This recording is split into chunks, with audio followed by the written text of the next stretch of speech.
Okay, the old one is out and the new one is in. So my review on it is I would rate it an 8 out of 10.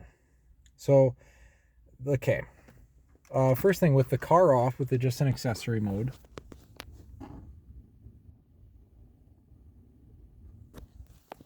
there is the slightest hum that comes from it. For me, I don't care about that, but if you're really picky, that might bother you. When the car is started, then you can't hear it over the engine noise, to be honest with you, even if you have no music playing. So for me, that's not a big thing. Um, in terms of the unit itself, sound quality, honestly, I would say it's pretty much on par with the OEM unit. Um, the installation was not that bad, but their instructions are kind of garbage.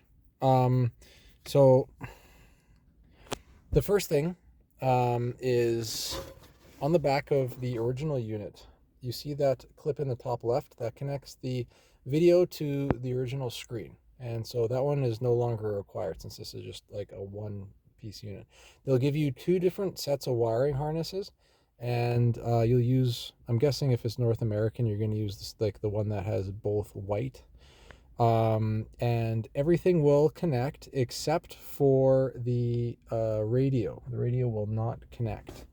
So what I had to do for the radio is it was basically, I basically cut the wire, the connector off of the OEM one, and I cut the connector off of the one that they give you because it definitely doesn't fit.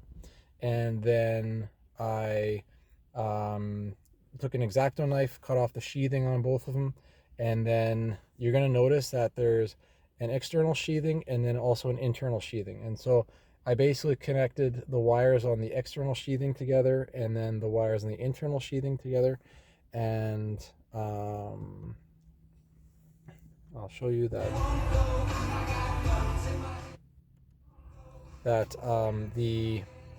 the radio definitely works, and the reception is pretty good by doing that. It's kind of a ghetto way to do it, but it is what it is. In terms of what the functionality turns into for these buttons down here. Sorry, my car is dirty. I'm doing a lot of contractor work right now. So the volume knob works. The mute button works. This thing does nothing. Oh, it does. Oh, you can switch between things, it looks like. And the enter button does work. I don't know what you'd use it for, but that does work. The really useful buttons are the home button, the nav button, and the music button.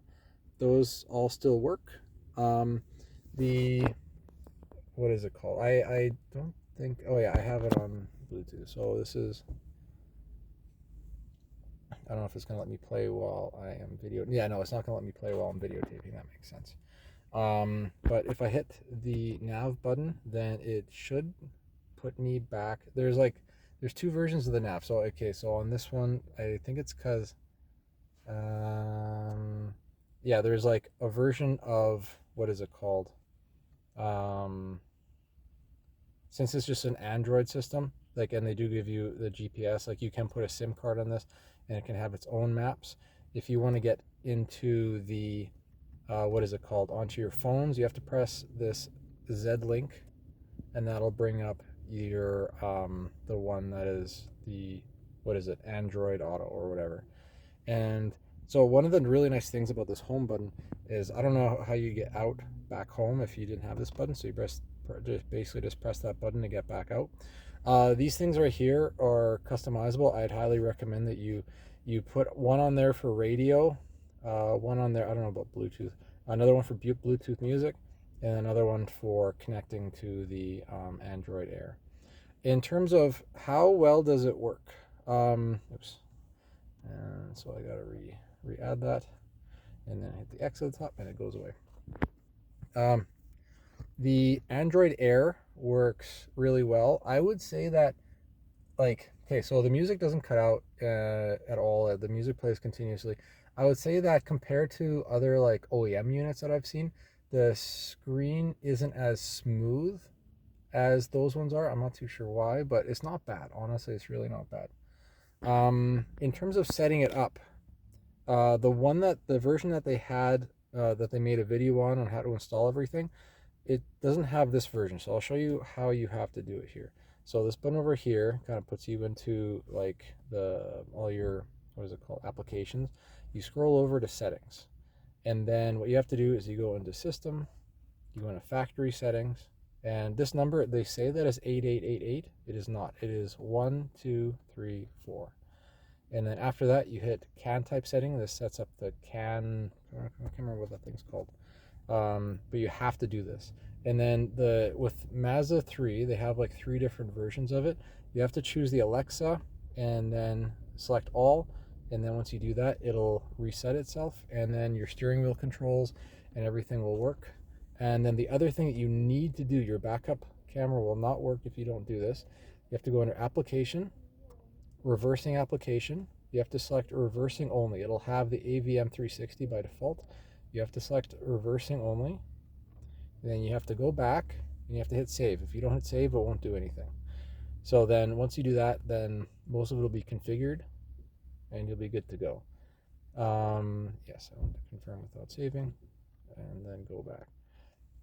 So the things I really like about it is it is fairly customizable and it is really cheap. Like, it's super cheap, and the screen does look pretty nice, I have to admit. The lights auto dim when I have my headlights on. Yeah, see, I just turned it on. So it has a nice dimming feature on it. It'll tell you when the doors are open.